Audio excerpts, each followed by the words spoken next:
At the convent there was an old maid who came for a week each month to mend the linen. Patronized by the clergy, because she belonged to an ancient family of noblemen ruined by the revolution, she dined in the refectory at the table of the good sisters, and after the meal had a bit of chat with them before going back to her work. The girls often slipped out from the study to go and see her. She knew by heart the love songs of the last century and sang them in a low voice as she stitched away. She told stories, gave them news, went errands in the town, and on the sly lent the big girls some novel that she always carried in the pockets of her apron, and of which the good lady herself swallowed long chapters in the intervals of her work. They were all lovers, sweethearts, persecuted ladies fainting in lonely pavilions, postilions killed at every stage, horses ridden to death on every page, sombra, forests, heartaches, vows, sobs, tears and kisses, little skips by moonlight, nightingales in shady groves, gentlemen, brave as lions, gentle as lambs, virtuous as no one ever was, always well dressed, and weeping like fountains. For 6 months, then, Emma, at 15 years of age, made her hands sturdy with books from old lending libraries. Through Walter Scott, later on, she fell in love with historical events, dreamed of old chess, guardrooms and minstrels. She would have liked to live in some old manor house, like those long-waisted chatelaines, who, in the shade of pointed arches, spent their days leaning on the stone, chin in hand, watching a cavalier with white plume galloping on his black horse from the distant fields. At this time she had a cult for Mary Stuart, an enthusiastic veneration for illustrious or unhappy women. Joan of Arc, Heloise, Agnes Sorel, the beautiful Ferroniere, and Clemence Isor stood out to her like comets in the dark immensity of heaven, where also were seen, lost in shadow, and all unconnected, St. Louis with his oak, the dying Bayard, some cruelties of Louis XI, a little of St. Bartholomew's Day, the plume of the Bernay, and always the remembrance of the plates painted in honor of Louis XIV. In the music class, in the ballads she sang, there was nothing but little angels with golden wings, Madonnas, Liggins, gondoliers, mild compositions that allowed her to catch a glimpse athwart the obscurity of style and the weakness of the music of the attractive phantasmagoria of sentimental realities. Some of her companions brought keepsakes, given them as New Year's gifts to the convent. These had to be hidden. It was quite an undertaking. They were read in the dormitory. Delicately handling the beautiful satin bindings, Emma looked with dazzled eyes at the names of the unknown authors who had signed their verses for the most part as counts or viscounts. She trembled as she blew back the tissue paper over the engraving and saw it folded into and fall gently against the page. Here behind the balustrade of a balcony was a young man in a short cloak, holding in his arms a young girl in a white dress wearing an alms bag at her belt, or there were nameless portraits of English ladies with fair curls, who looked at you from under their round straw hats with their large clear eyes. Some they were lounging in their carriages, gliding through parks, a greyhound bounding along in front of the equipage driven at a trot by 2 midget postilions in white breeches. Others, dreaming on sofas with an open letter, gazed at the moon through a slightly open window half draped by a black curtain. The naive ones, a tear on their cheeks, were kissing doves through the bars of a Gothic cage, or, smiling, their heads on one side, were plucking the leaves of a marguerite with their taper fingers, that curved at the tips like beaked shoes. And you, too, were there, sultans with long pipes reclining beneath arbors in the arms of batters, Turkish sabers, Greek caps, and you especially, pale landscapes of dithyrambic lands, that often show us at once palm trees and firs, tigers on the right, a lion to the left, Tartar minarets on the horizon, the whole framed by a very neat virgin forest, and with a great perpendicular sunbeam trembling in the water, where, standing out in relief like white excoriations on a steel-gray ground, swans are swimming about. And the shade of the argand lamp fastened to the wall above Emma's head lighted up all these pictures of the world that passed before her one by one in the silence of the dormitory and to the distant noise of some belated carriage rolling over the boulevards. When her mother died she cried much the first few days. She had a funeral picture made with the hair of the deceased, and in a letter sent to the Bertha full of sad reflections on life, she asked to be buried later on in the same grave. The goodman thought she must be ill and came to see her. Emma was secretly pleased that she had reached it. A first attempt, the rare ideal of pale lives, never attained by mediocre hearts. She let herself glide along with Lamartine meanderings, listened to harps on lakes, to all the songs of dying swans, to the falling of the leaves, the pure virgins ascending to heaven, and the voice of the eternal discoursing down the valleys. She wearied of it, would not confess it, continued from habit, and at last was surprised to feel herself soothed, and with no more sadness at heart than wrinkles on her brow. The good nuns, who had been so sure of her vocation, perceived with great astonishment that Mademoiselle Raoul seemed to be slipping from them.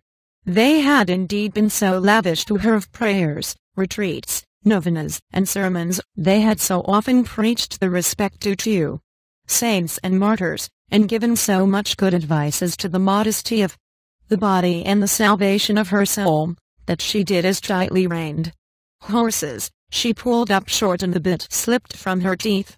This nature, positive in the midst of its enthusiasms, that had loved the church for the sake of the flowers, and music for the words of the songs, and literature for its passional stimulus, rebelled against the mysteries of faith as it grew irritated by discipline, a thing antipathetic to her constitution. When her father took her from school, no one was sorry to see her go. The Lady Superior even thought that she had latterly been somewhat irreverent to the community. Emma, at home once more, first took pleasure in looking after the servants, then grew disgusted with the country and missed her convent. When Charles came to the Bertha for the first time, she thought herself quite disillusioned, with nothing more to learn, and nothing more to feel. But the uneasiness of her new position, or perhaps the disturbance caused by the presence of this man, had sufficed to make her believe that she at last felt that wondrous passion which, till then, like a great bird with rose-colored wings, hung in the splendor of the skies of poesy, and now she could not think that the calm in which she lived was the happiness she had dreamed. Chapter 7. She thought, sometimes, that after all this was the happiest time of her life, the honeymoon, as people called it. To taste the full sweetness of it, it would have been necessary doubtless to fly to those lands with sonorous names where the days after marriage are full of laziness, most suave, in post-chaises behind blue silken curtains to ride slowly up steep road, listening to the song of the postilion re-echoed by the mountains, along with the bells of goats and the muffled sound of a waterfall, at sunset on the shores of gulfs, to breathe in the perfume of lemon trees, then in the evening on the villa terraces above, hand in hand to look at the stars, making plans for the future.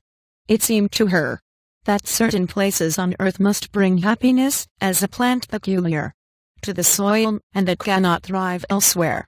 Why could not she lean over balconies in Swiss chalets, or enshrine her melancholy in a Scotch cottage, with a husband dressed in a black velvet coat with long tails and thin shoes, a pointed hat and frills? Perhaps she would have liked to confide all these things to someone. But how tell an undefinable uneasiness, variable as the clouds, unstable as the winds? Words failed her, the opportunity, the courage. If Charles had but wished it, if he had guessed it, if his look had but once met her thought, it seemed to her that a sudden plenty would have gone out from her heart as the fruit falls from a tree when shaken by a hand. But as the intimacy of their life became deeper, the greater became the gulf that separated her from him. Charles's conversation was commonplace as a street pavement, and everyone's ideas trooped through it in their everyday garb, without exciting emotion, laughter, or thought. He had never had the curiosity, he said, while he lived at Rouen, to go to the theater to see the actors from Paris. He could neither swim, nor fence, nor shoot, and one day he could not explain some germ of horsemanship to her that she had come across in a novel. A man, on the contrary, should he not know everything, excel in manifold activities, initiate you into the energies of passion, the refinements of life, all mysteries. But this one taught nothing, knew nothing, wished nothing. He thought her happy, and she resented this easy calm, this serene heaviness, the very happiness she gave him. Sometimes she would draw, and it was great amusement to Charles to stand there bolt upright and watch her bend over her cardboard, with eyes half closed the better to see her work, or rolling between her fingers little bread pellets. As to the piano, the more quickly her fingers glided over it, the more he wondered. She struck the notes with aplomb, and ran from top to bottom of the keyboard without a break. Thus shaken up, the old instrument, whose strings buzzed, could be heard at the other end of the village when the window was open, and often the bailiff's clerk, passing along the road bareheaded and in list slippers, stopped to listen, his sheet of paper in his hand. Emma, on the other hand, knew how to look after her house. She sent the patient's accounts in well-phrased letters that had no suggestion of a bill. When they had a neighbor to dinner on Sundays, she managed to have some tasty dish piled up, pyramids of grey engages on vine leaves, served up preserves turned out into plates, and even spoke of buying finger glasses for dessert. From all this much consideration was extended to Bovary. Charles finished by rising in his own esteem for possessing such a wife. He showed with pride in the sitting-room 2 small pencil sketches by her that he had framed in very large frames, and hung up against the wallpaper by long green cards. People returning from mass saw him at his door in his woolwork slippers. He came home late at 10 o'clock, at midnight sometimes. Then he asked for something to eat, and as the servant had gone to bed, Emma waited on him. He took off his coat to dine more at his ease. He told her, one after the other, the people he had met, the villages where he had been, the prescriptions he had written, and, well pleased with himself, he finished the remainder of the boiled beef and onions, picked pieces off the cheese, munched an apple, emptied his water bottle, and then went to bed, and lay on his back and snored. As he had been for a time accustomed to wear nightcaps, his handkerchief would not keep down over his ears, so that his hair in the morning was all tumbled pell-mell about his face and whitened with the feathers of the pillow, whose strings came untied during the night. He always wore thick boots that had 2 long creases over the instep running obliquely towards the ankle, while the rest of the upper continued in a straight line as if stretched on a wooden foot. He said that was quite good enough for the country. His mother approved of his economy, for she came to see him as formerly, when there had been some violent row at her place, and yet Madame Bovary Sr. seemed prejudiced against her daughter-in-law. She thought her ways too fine for their position, the wood, the sugar, and the candles disappeared as at a grand establishment, and the amount of firing in the kitchen would have been enough for 25 courses. She put her linen in order for her in the presses, and taught her to keep an eye on the butcher when he brought the meat. Emma put up with these lessons. Madame Bovary was lavish of them, and the words daughter and mother were exchanged all day long, accompanied by little quiverings of the lips, each one uttering gentle words in a voice trembling with anger. In Madame Dubuc's time the old woman felt that she was still the favorite, But now the love of Charles for Emma seemed to her a desertion. From her tenderness, an encroachment upon what was hers, and she watched her son's happiness in sad silence as a ruined man looks through the windows at people dining in his old house. She recalled to Emma's remembrances her troubles and her sacrifices, and, comparing these with Emma's negligence, came to the conclusion that it was not reasonable to adore her so exclusively. Charles knew not what to answer. He respected his mother and he loved his wife infinitely. He considered the judgment of the one infallible, and yet he thought the conduct of the other irreproachable. When Madame Bovary had gone, he tried timidly and in the same terms to hazard one or two of the more anodyne observations he had heard from his mamma. Emma proved to him with a word that he was mistaken, and sent him off to his patients. And yet, in accord with theories she believed right, she wanted to make herself in love with him.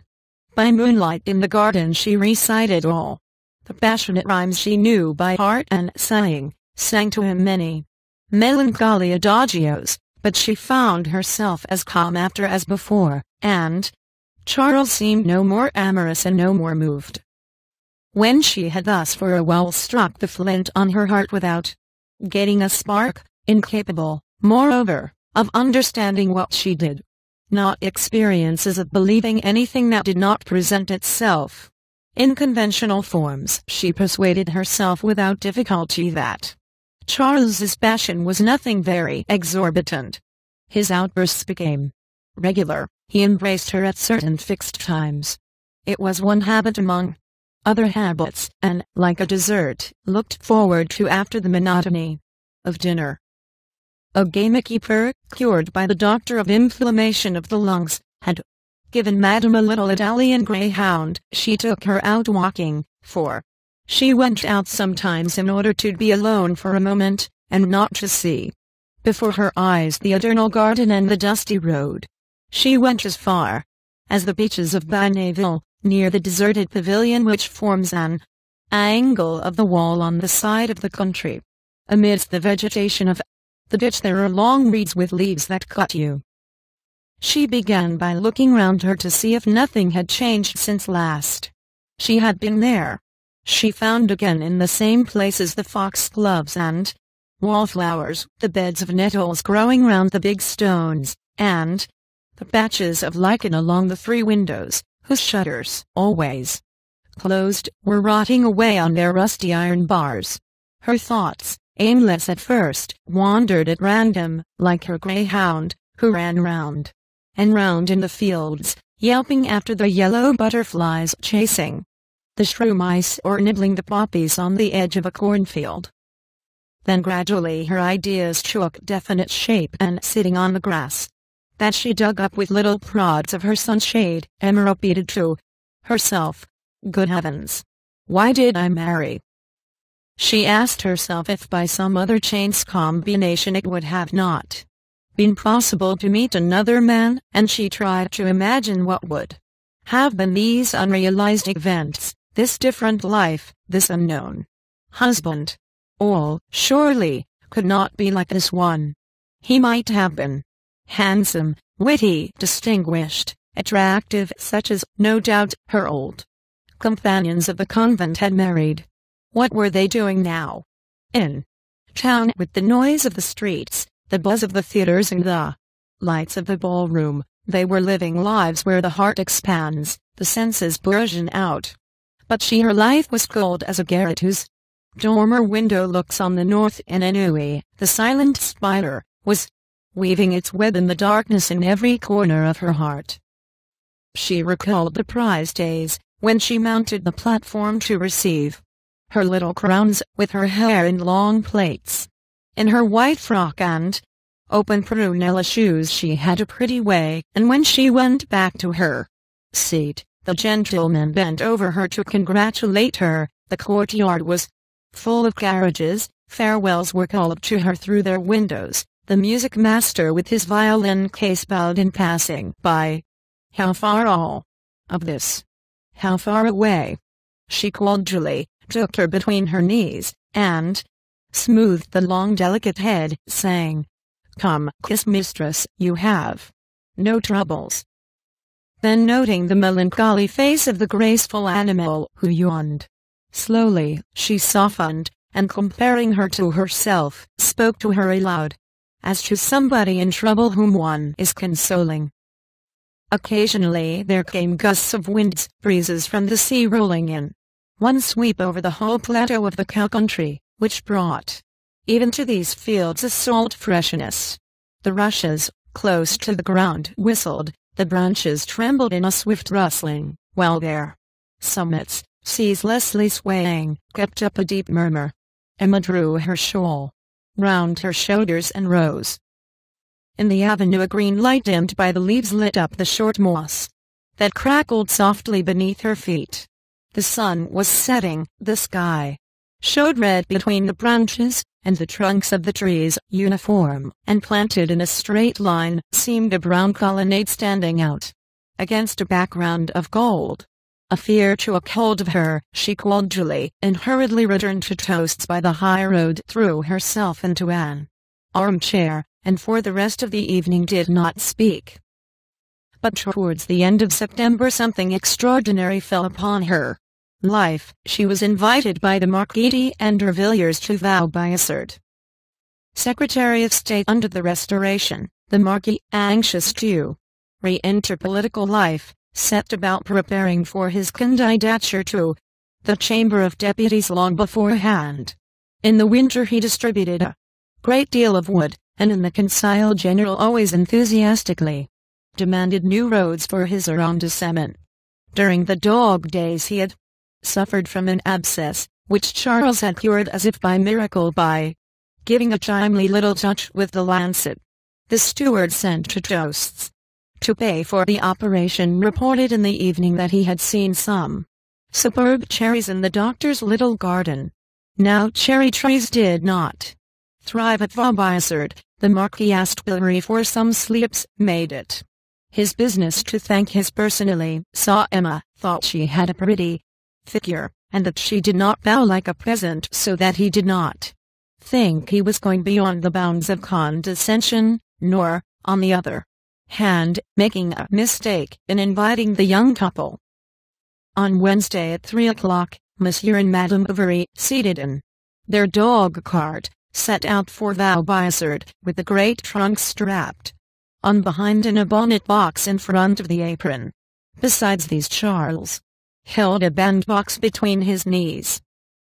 They arrived at nightfall, just as the lamps in the park were being lit, to show the way for the carriages. Chapter 8. The Chateau, a modern building in Italian style, with 2 projecting wings and 3 flights of steps, lay at the foot of an immense green sward, on which some cows were grazing among groups of large trees, set out at regular intervals, while large beds of arbutus, rhododendron, syringas, and golden roses bulged out their irregular clusters of green along the curve of the gravel path. A river flowed under a bridge. Through the mist one could distinguish buildings with thatched roofs, scattered over the field bordered by 2 gently sloping, well-timbered hillocks, and in the background amid the trees rose in 2 parallel lines the coach houses and stables, all that was left of the ruined old chateau. Charles's dog-cart pulled up before the middle flight of steps. Servants appeared. The Marquis came forward, and offering his arm to the doctor's wife, conducted her to the vestibule. It was paved with marble slabs, was very lofty, and the sound of footsteps and that of voices re-echoed through it as in a church. Opposite rose a straight staircase, and on the left a gallery, overlooking the garden, led to the billiard room, through whose door one could hear the click of the ivory balls. As she crossed it to go to the drawing room, Emma saw standing round the table men with grave faces, their chins resting on high cravats. They all wore orders, and smiled silently as they made their strokes. On the dark wainscoting of the walls large gold frames bore at the bottom names written in black letters.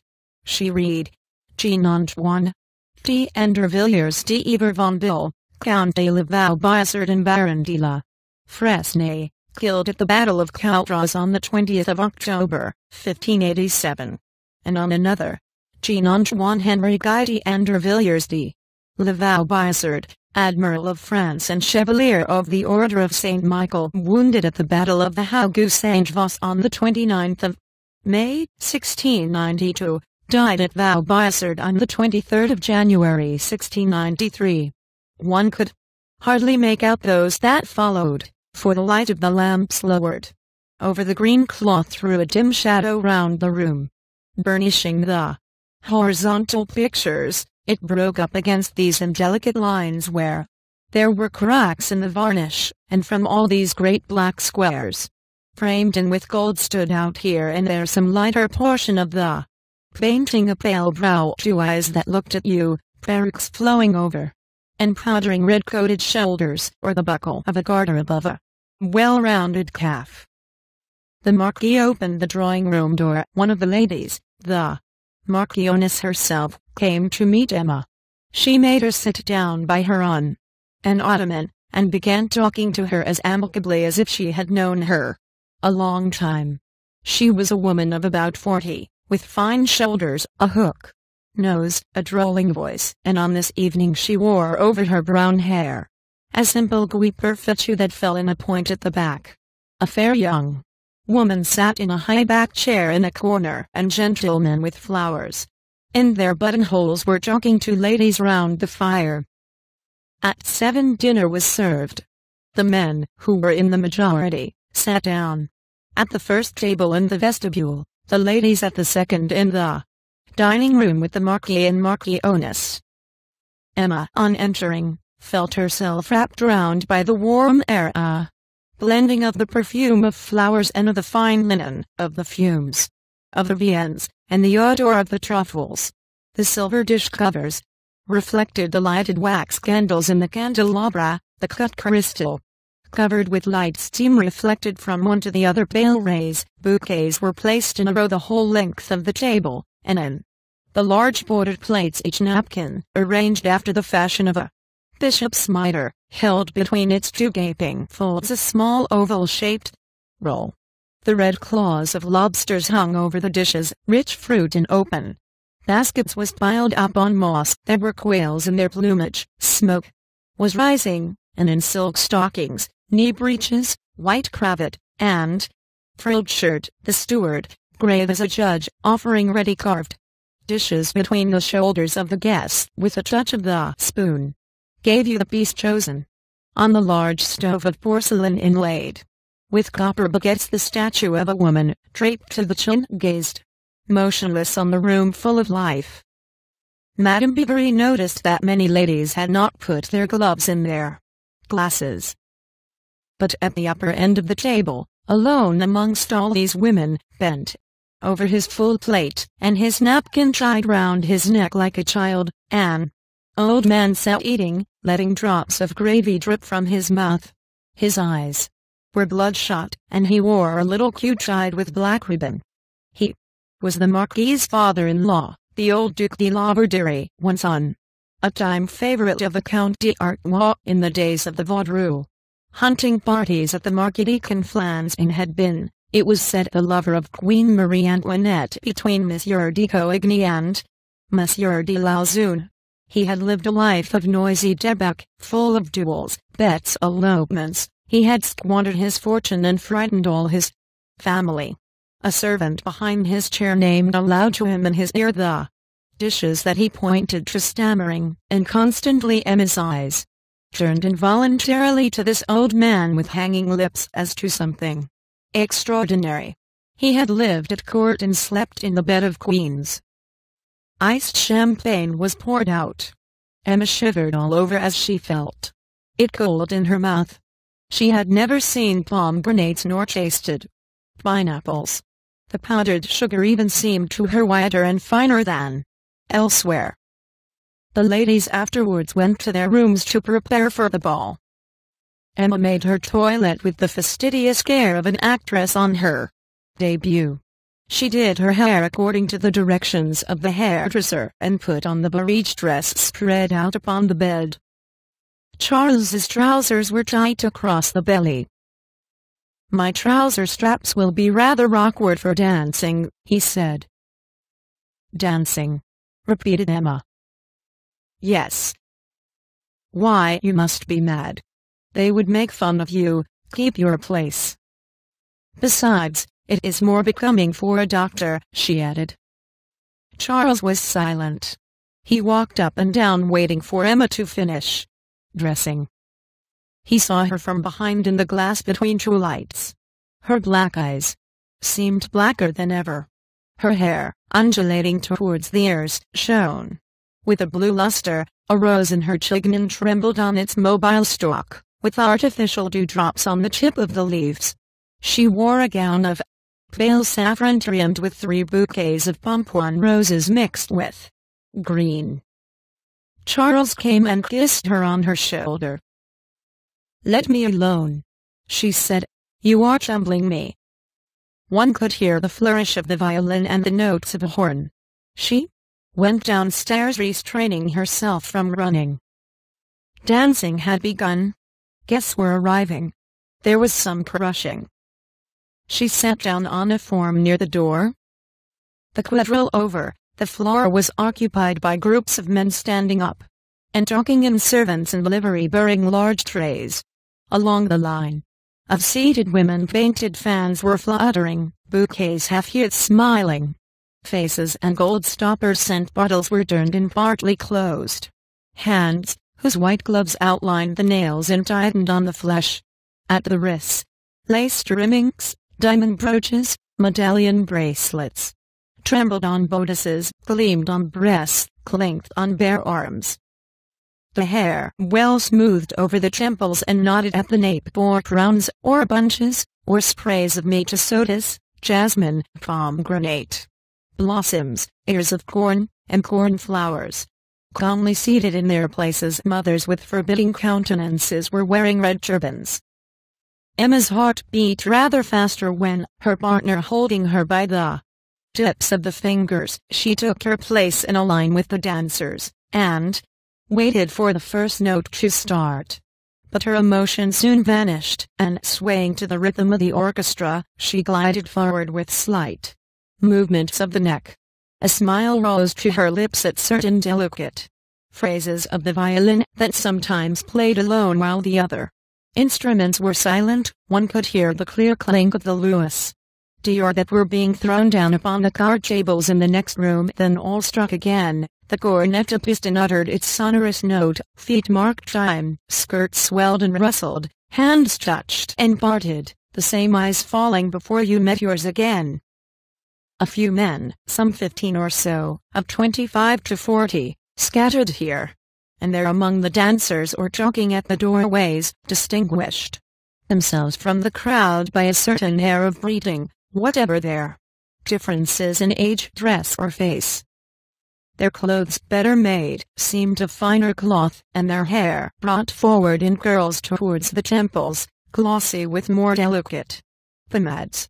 They had the complexion of wealth, that clear complexion that is heightened by the pallor of porcelain, the shimmer of satin, the veneer of old furniture, and that an ordered regimen of exquisite nurture maintains at its best. Their necks moved easily in their low cravats, their long whiskers fell over their turned-down collars, they wiped their lips upon handkerchiefs with embroidered initials that gave forth a subtle perfume. Those who were beginning to grow old had an air of youth, while there was something mature in the faces of the young. In their unconcerned looks was the calm of passions daily satiated, and, through all their gentleness of manner pierced that peculiar brutality, the result of a command of half-easy things, in which force is exercised, and vanity amused the management of thoroughbred horses and the society of loose women. A few steps from Emma a gentleman in a blue coat was talking of Italy, with a pale young woman wearing a parure of pearls. They were praising the breadth of the columns of St. Peter's, Tivoli, Vesuvius, Castellamare and Cassins, the roses of Genoa, the Colosseum. By moonlight, with her other ear, Emma was listening to a conversation full of words she did not understand. A circle gathered round a very young man who the week before had beaten Miss Arabella and Romulus, and won 2,000 Louis jumping a ditch in England. One complained that his race horses were growing fat, another of the printer's errors that had disfigured the name of his horse. The atmosphere of the ball was heavy, the lamps were growing dim. Guests were flocking to the billiard room. A servant got upon a chair and broke the window panes. At the crash of the glass, Madame Bovary turned her head and saw in the garden the faces of peasants pressed against the window looking in at them. Then the memory of the Bertaux came back to her. She saw the farm again, the muddy pond, her father in a blouse under the apple trees, and she saw herself again as formerly, skimming with her finger the cream off the milk pans in the dairy. But in the refulgence of the present hour her past life, so distinct until then, faded away completely, and she almost doubted having lived it. She was there, beyond the ball was only shadow overspreading all the rest. She was just eating a maraschino ice that she held with her left hand in a silver gilt cup, her eyes half closed, and the spoon between her teeth. A lady near her dropped her fan. A gentleman was passing. "Would you be so good," said the lady, "as to pick up my fan that has fallen behind the sofa?" The gentleman bowed, and as he moved to stretch out his arm, Emma saw the hand of a young woman throw something white, folded in a triangle, into his hat. The gentleman, picking up the fan, offered it to the lady. Respectfully she thanked him with an inclination of the head, and began smelling her bouquet.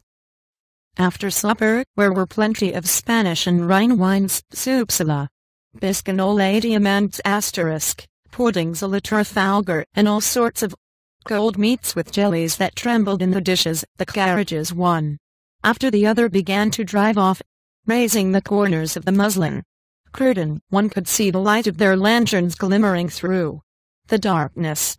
The seats began to empty. Some card players were still left. The musicians were cooling the tips of their fingers on their tongues.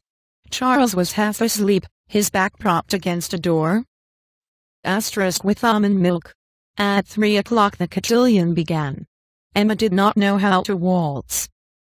Everyone was waltzing, Mademoiselle d'Andervilliers herself and the Marquis. Only the guests staying at the castle were still there, about a dozen persons.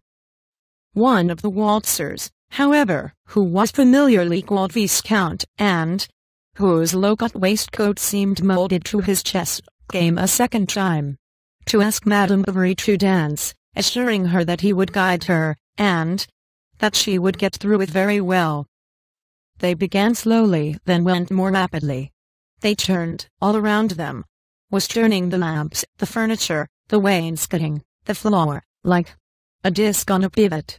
On passing near the doors, the bottom of Emma's dress caught against his trousers. Their legs commingled. He looked down at her. She raised her eyes to his. A torpor seized her. She stopped. They started again, and with a more rapid movement, the Viscount, dragging her along, disappeared with her to the end of the gallery, where, panting, she almost fell, and for a moment rested her head upon his breast. And then, still turning, but more slowly, he guided her back to her seat. She leaned back against the wall and covered her eyes with her hands. When she opened them again, in the middle of the drawing-room, 3 waltzers were kneeling before a lady sitting on a stool. She chose the Viscount, and the violin struck up once more. Everyone looked at them. They passed and repassed, she with rigid body, her chin bent down, and he always in the same pose, his figure curved, his elbow rounded, his chin thrown forward. That woman knew how to waltz. They kept up a long time, and tired out all the others. Then they talked a few moments longer, and after the good nights, or rather good mornings, the guests of the chateau retired to bed. Charles dragged himself up by the balusters. His knees were going up into his body. He had spent 5 consecutive hours standing bolt upright at the card tables, watching them play whist, without understanding anything about it, and it was with a deep sigh of relief that he pulled off his boots. Emma threw a shawl over her shoulders, opened the window and leant out. The night was dark, some drops of rain were falling. She breathed in the damp wind that refreshed her eyelids. The music of the ball was still murmuring in her ears, and she tried to keep herself awake in order to prolong the illusion of this luxurious life that she would soon have to give up. Day began to break. She looked long at the windows of the chateau, trying to guess which were the rooms of all those she had noticed the evening before. She would fain have known their lives, had penetrated, blended with them. But she was shivering with cold. She undressed, and cowered down between the sheets against Charles, who was asleep. There were a great many people to luncheon. The repast lasted 10 minutes, no liquors were served, which astonished the doctor. Next, Mademoiselle d'Andervilliers collected some pieces of roll in a small basket to take them to the swans on the ornamental waters, and they went to walk in the hothouses where strange plants bristling with hairs rose in pyramids under hanging vases, whence, as from overfilled nests of serpents, fell long green cords interlacing. The orangery, which was at the other end, led by a covered way to the outhouses of the chateau. The Marquis, to amuse the young woman, took her to see the stables. Above the basket-shaped racks porcelain slabs bore the names of the horses in black letters. Each animal in its stall whisked its tail when anyone went near and said, "DCHK, DCHK." The boards of the harness room shone like the flooring of a drawing room. The carriage harness was piled up in the middle against two twisted columns, and the bits, the whips, the spurs, the curbs, were ranged in a line all along the wall. Charles, meanwhile, went to ask a groom to put his horse to. The dog cart was brought to the foot of the steps, and all the parcels being crammed in, the Bovarys paid their respects to the Marquis and Marchioness and set out again for toasts. Emma watched the turning wheels in silence. Charles, on the extreme edge of the seat, held the reins with his two arms wide apart, and the little horse ambled along in the shafts that were too big for him. The loose reins hanging over his crupper were wet with foam, and the box fastened on behind the chaise gave great regular bumps against it. They were on the heights of Tibourville when suddenly some horsemen, with cigars between their lips, passed laughing. Emma thought she recognized the Viscount, turned back and caught on the horizon only the movement of the heads rising or falling with the unequal cadence of the trot or gallop. A mile farther on they had to stop to mend with some string the traces that had broken. But Charles, giving a last look to the harness, saw something on the ground between his horse's legs, and he picked up a cigar case with a green silk border and blazoned in the center like the door of a garage. "There are even 2 cigars in it," said he. "They'll do for this evening, after dinner." "Why, do you smoke?" she asked. "Sometimes, when I get a chance." He put his find in his pocket and whipped up the nag.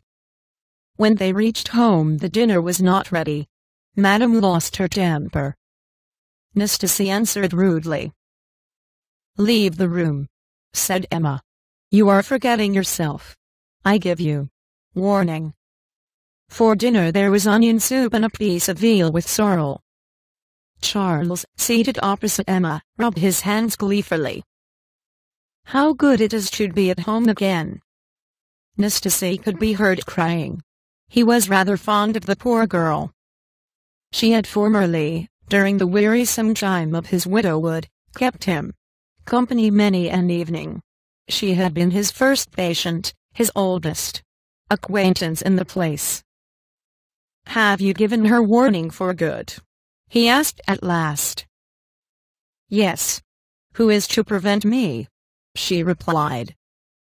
Then they warmed themselves in the kitchen while their room was being made ready. Charles began to smoke. He smoked with lips protruding, spitting every moment, recoiling at every puff. "You'll make yourself ill," she said scornfully. He pulled down his cigar and ran to swallow a glass of cold water at the bump. Emma, seizing hold of the cigar case, threw it quickly to the back of the cupboard. The next day was a long one. She walked about her little garden, up and down the same walks, stopping before the beds, before the espalier, before the plaster curate, looking with amazement at all these things. At once on a chime that she knew so well. How far off the ball seemed already. What was it that thus said so far asunder the morning of the day before yesterday and the evening of today? Her journey to Vaubyessard had made a hole in her life, like one of those great crevices that, as storm will sometimes make in one night in mountains. Still she was resigned. She devoutly put away in her drawers her beautiful dress, down to the satin shoes whose soles were yellowed with the slippery wax of the dancing floor. Her heart was like these. In its friction against, well, something had come over it that could not be effaced. The memory of this ball, then, became an occupation for Emma. Whenever the Wednesday came round, she said to herself as she awoke, I was there a week, a fortnight, 3 weeks ago. And little by little the faces grew confused in her remembrance. She forgot the tune of the quadrilles, she no longer saw the liveries and appointments so distinctly. Some details escaped her, but the regret remained with her. Chapter 9. Often when Charles was out, she took from the cupboard between the folds of the linen where she had left it, the green silk cigar case.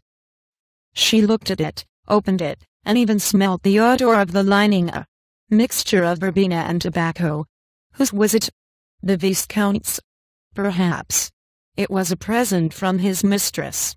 It had been embroidered on some rosewood frame, a pretty little thing, hidden from all eyes, that had occupied many hours, and over which had fallen the soft curls of the pensive worker.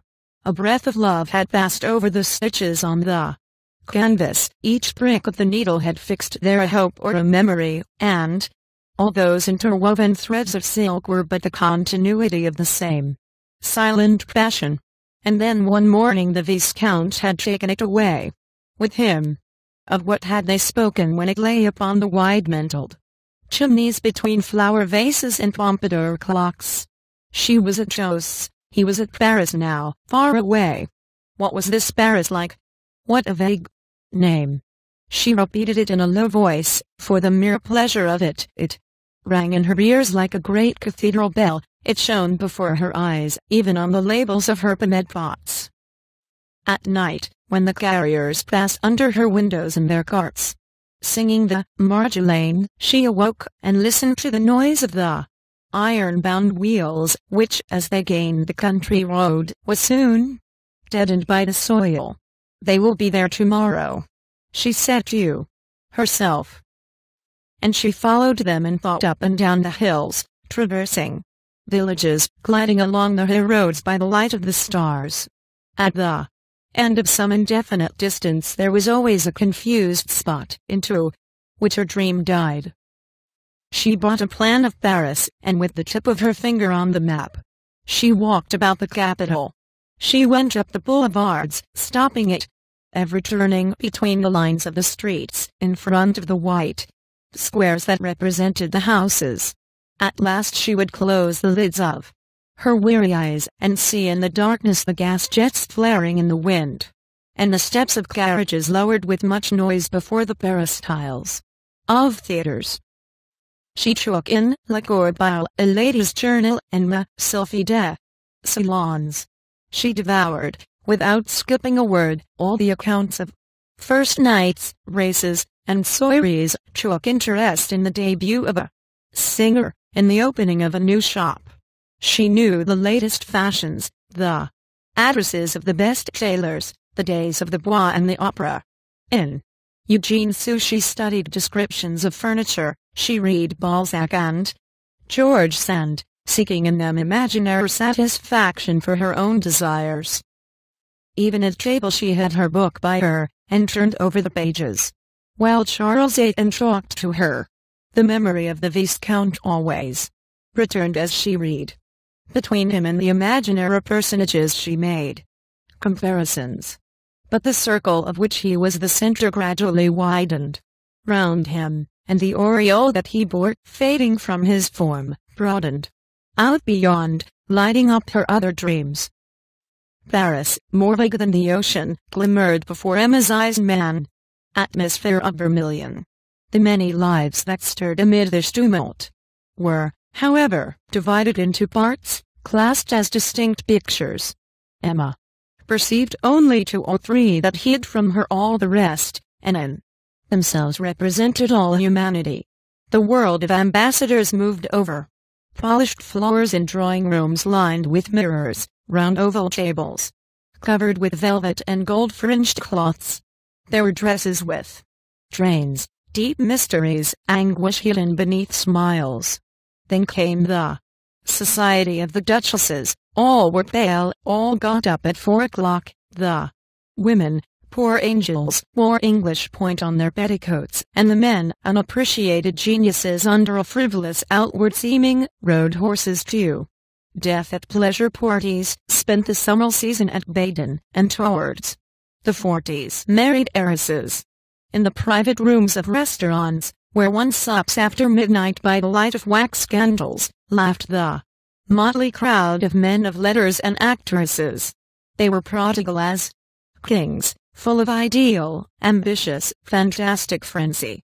This was an existence outside that of all others, between heaven and earth, in the midst of storms, having something of the sublime.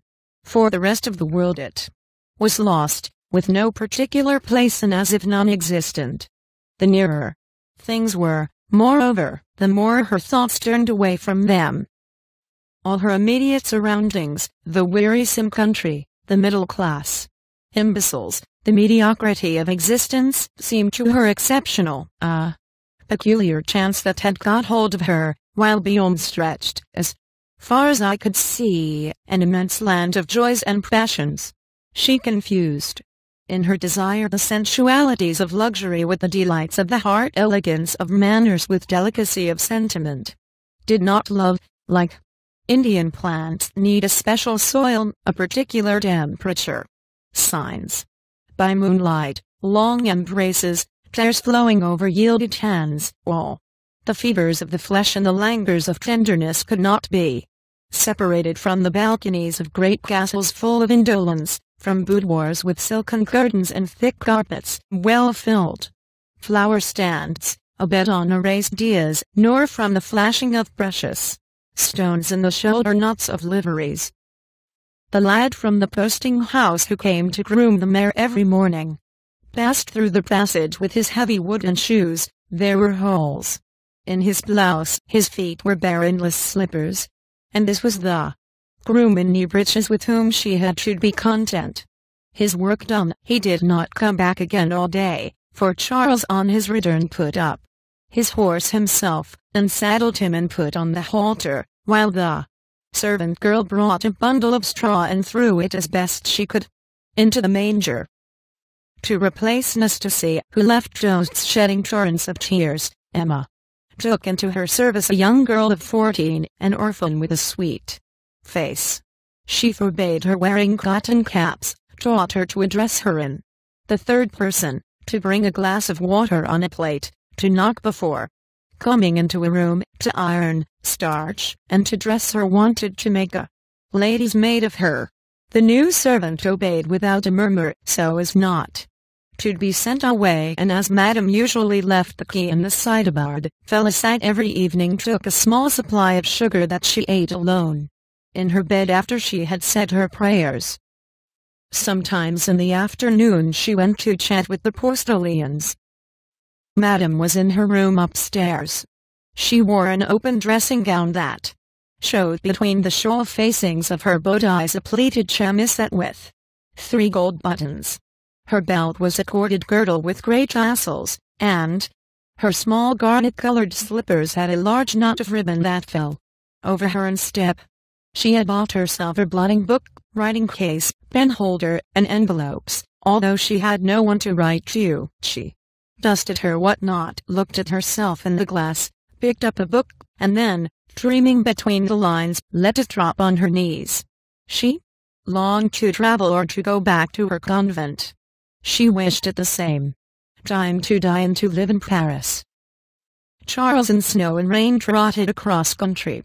He ate omelettes on farmhouse tables, poked his arm into damp beds, received the tepid spurt of bloodlettings in his face, listened to death rattles, examined basins, turned over a good deal of dirty linen, but every evening he found a blazing fire, his dinner ready, easy chairs, and a well-dressed woman charming with an odor of freshness, though no one could say whence the perfume came, or if it were not her skin that made odorous her chemise.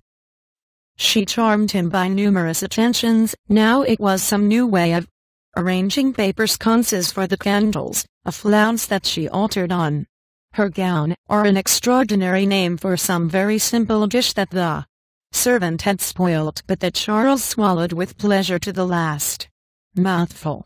At Rouen she saw some ladies who wore a bunch of charms on the watch chains. She bought some charms she wanted for her mantelpiece too.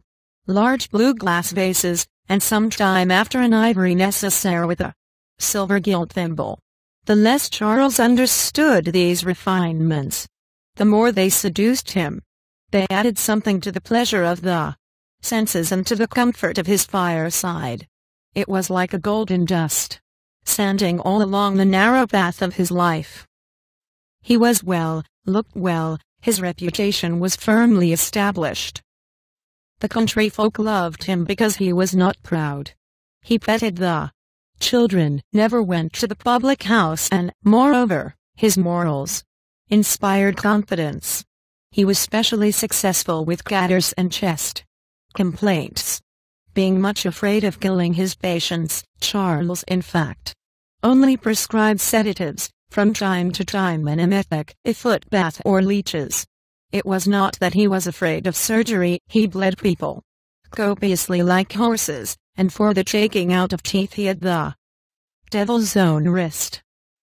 Finally, to keep up with the times, he took in La Ruche Medicale, a new journal whose prospectus had been sent him. He read it a little after dinner, but in about 5 minutes the warmth of the room added to the effect of his dinner sent him to sleep, and he sat there, his chin on his two hands and his hair spreading like a mane to the foot of the lamp. Emma looked at him and shrugged her shoulders. Why, at least, was not her husband one of those men of taciturn passions who work at their books all night, and at last, when about 60 the age of rheumatism sets in, wear a string of orders on their ill-fitting black coat? She could have wished this name of Bovary, which was hers, had been illustrious, to see it displayed at the booksellers, repeated in the newspapers known to all France. But Charles had no ambition. An inveterate doctor whom he had lately met in consultation had somewhat humiliated him at the very bedside of the patient, before the assembled relatives. When in the evening, Charles told her this anecdote, Emma inveighed loudly against his colleague. Charles was much touched. He kissed her forehead with a tear in his eyes. But she was angered with shame. She felt a wild desire to strike him. She went to open the window in the passage and breathed in the fresh air to calm herself. "What a man! What a man!" she said in a low voice, biting her lips. Besides, she was becoming more irritated with him. As he grew older his manner grew heavier. At dessert he cut the corks of the empty bottles. After eating he cleaned his teeth with his tongue. In taking soup, he made a gurgling noise with every spoonful, and, as he was getting fatter, the puffed-out cheeks seemed to push the eyes, always small, up to the temples. Sometimes Emma tucked the red borders of his undervest into his waistcoat, rearranged his cravat, and threw away the dirty gloves he was going to put on, and this was not as he fancied, for himself, it was for herself, by a diffusion of egotism, of nervous irritation. Sometimes, too, she told him of what she had read, such as a passage in a novel, of a new play, or an anecdote of the upper ten that she had seen in a feuilleton, for, after all, Charles was something, an ever open ear, and ever ready approbation. She confided many a thing to her greyhound. She would have done so to the logs in the fireplace or to the pendulum of the clock. At the bottom of her heart, however, she was waiting for something to happen. Like shipwrecked sailors, she turned despairing eyes upon the solitude of her life, seeking afar off some white sail in the mists of the horizon. She did not know what this chance would be, what wind would bring it her, towards what shore it would drive her, if it would be a shallop or a three-decker laden with anguish or full of bliss to the poor souls. But each morning, as she awoke, she hoped it would come that day. She listened to every sound, sprang up with a start, wondered that it did not come. Then at sunset, always more saddened, she longed for the morrow. Spring came round. With the first warm weather, when the pear trees began to blossom, she suffered from dyspnea. From the beginning of July she counted how many weeks there were to October, thinking that perhaps the Marquis d'Andervilliers would give another ball at Vaubyessard. But all September passed without letters or visits. After the ennui of this disappointment, her heart once more remained empty, and then the same series of days recommenced. So now they would thus follow one another, always the same, immovable, and bringing nothing. Other lives, however flat, had at least the chance of some event. One adventure sometimes brought with it infinite consequences, and the scene changed. But nothing happened to her. God had willed it so. The future was a dark corridor, with its door at the end shut fast. She gave up music. What was the good of playing? Who would hear her? Since she could never, in a velvet gown with short sleeves, striking with her light fingers the ivory keys of an Erard at a concert, feel the murmur of ecstasy envelop her like a breeze, it was not worth while boring herself with practicing her drawing cardboard and her embroidery. She left in the cupboard. What was the good? What was the good? Sewing irritated her. I have read everything, she said to herself. And she sat there making the tongues red hot, or looked at the rain falling. How sad she was on Sundays when vespers sounded. She listened with dull attention to each stroke of the cracked bell. A cat slowly walking over some roof pulled up his back in the pale rays of the sun. The wind on the road blew up clouds of dust. Afar off a dog sometimes howled, and the bell, keeping time, continued its monotonous ringing that died away over the fields. But the people came out from church. The women in waxed clogs, the peasants in new blouses, the little bare-headed children skipping along in front of them, all were going home. Until nightfall, 5 or 6 men, always the same, stayed playing at corks in front of the large door of the inn. The winter was severe.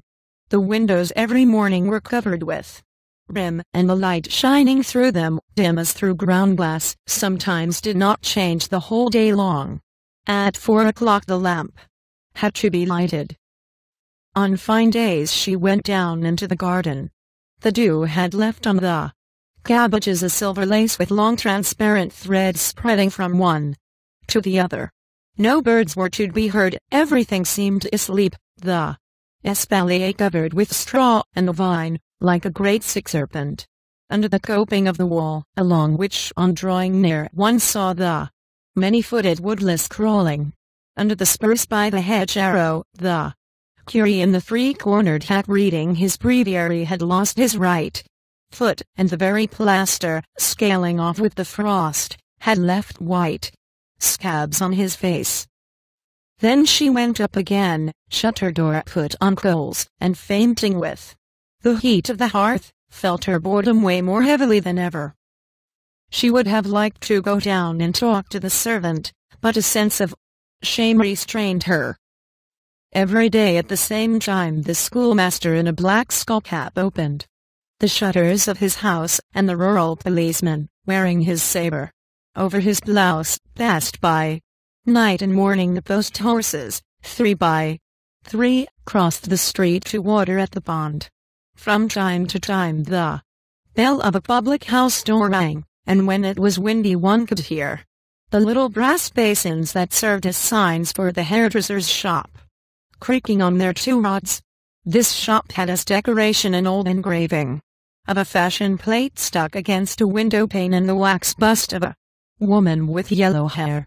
He, too, the hairdresser, lamented his wasted calling, his hopeless future, and dreaming of some shop in a big town at Rouen, for example, overlooking the harbor, near the theater. He walked up and down all day from the Mairie to the church, sombre and waiting for customers. When Madame Bovary looked up she always saw him there, like a sentinel on duty, with his skullcap over his ears and his vest blasting. Sometimes in the afternoon outside the window of her room, the head of a man appeared, a swarthy head with black whiskers, smiling slowly, with a broad, gentle smile that showed his white teeth. A waltz immediately began, and on the organ, in the little drawing-room, dancers the size of a finger, women in pink turbans, Tyroleans in jackets, monkeys in frock coats, gentlemen in knee breeches, turned and turned between the sofas, the consoles multiplied and the bits of looking-glass held together at their corners by a piece of gold paper. The man turned his handle, looking to the right and left, and up at the windows. Now and again, while he shot out a long squirt of brown saliva against the milestone with his knee, raised his instrument, whose hard straps tired his shoulder, and now, doleful and drawling, or gay and hurried, the music escaped from the box, droning through a curtain of pink taffeta under a brass claw in arabesque. They were airs played in other places at the theaters, sung in drawing-rooms, danced to at night under lighted lustres, echoes of the world that reached even to Emma. Endless sarabans ran through her head, and, like an Indian dancing girl on the flowers of a carpet, her thoughts leapt with the notes, swung from dream to dream, from sadness to sadness. When the man had got some coppers in his cap, he drew down an old cover of blue cloth, hitched his organ onto his back, and went off with heavy tread. She watched him going. But it was above all the meal times that were unbearable to her, in this small room on the ground floor, with its smoking stove, its creaking door, the walls that sweated, the damp plagues, all the bitterness in life seemed served up on her plate, and with smoke of the boiled beef there rose from her secret soul whiffs of sickliness. Charles was a slow eater. She played with a few nuts, or, leaning on her elbow, amused herself with drawing lines along the oilcloth table cover with the point of her knife. She now let everything in her household take care of itself, and Madame Bovary Senior, when she came to spend part of Lent at Jo's, was much surprised at the change. She was formerly so careful, so dainty, now passed whole days without dressing, wore grey cotton stockings, and burned tallow candles. She kept saying they must be economical since they were not rich, adding that she was very contented, very happy, that toasts pleased her very much, with other speeches that closed the mouth of her mother-in-law. Besides, Emma no longer seemed inclined to follow her advice. Once even, Madame Bovary having thought fit to maintain that mistresses ought to keep an eye on the religion of their servants, she had answered with so angry a look and so cold a smile that the good woman did not interfere again. Emma was growing difficult, capricious. She ordered dishes for herself, then she did not touch them, one day drank only pure milk, the next cups of tea by the dozen. Often she persisted in not going out, then, stifling, threw open the windows and put on light dresses.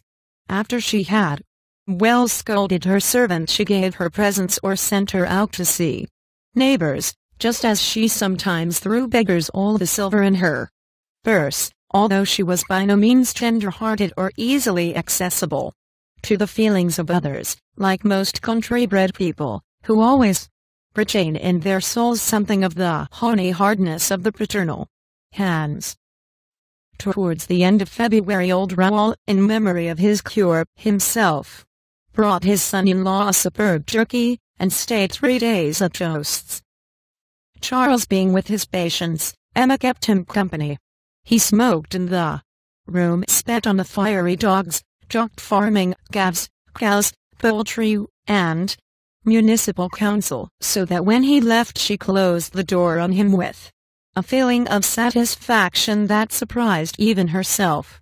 Moreover, she no longer concealed her contempt for anything or anybody, and at times she set herself to express singular opinions, finding fault with that which others approved, and approving things perverse and immoral, all of which made her husband open his eyes widely. Would this misery last forever? Would she never issue from it? Yet, she was as good as all the women who were living happily.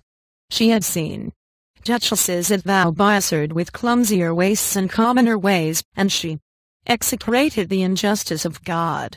She leaned her head against the walls to weep. She envied lives of stir, longed for masked balls, for violent pleasures, with all the wildness that she did not know, but that these must surely yield. She grew pale and suffered from palpitations of the heart. Charles prescribed valerian and camphor baths. Everything that was tried only seemed to irritate her the more. On certain days she chatted with feverish rapidity, and this over-excitement was suddenly followed by a state of torpor in which she remained without speaking, without moving.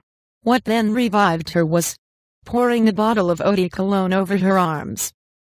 As she was constantly complaining about Jost's, Charles fancied that her illness was no doubt due to some local cause, and fixing on this idea, began to think seriously of setting up elsewhere. From that moment she drank vinegar, contracted a sharp little cough, and completely lost her appetite.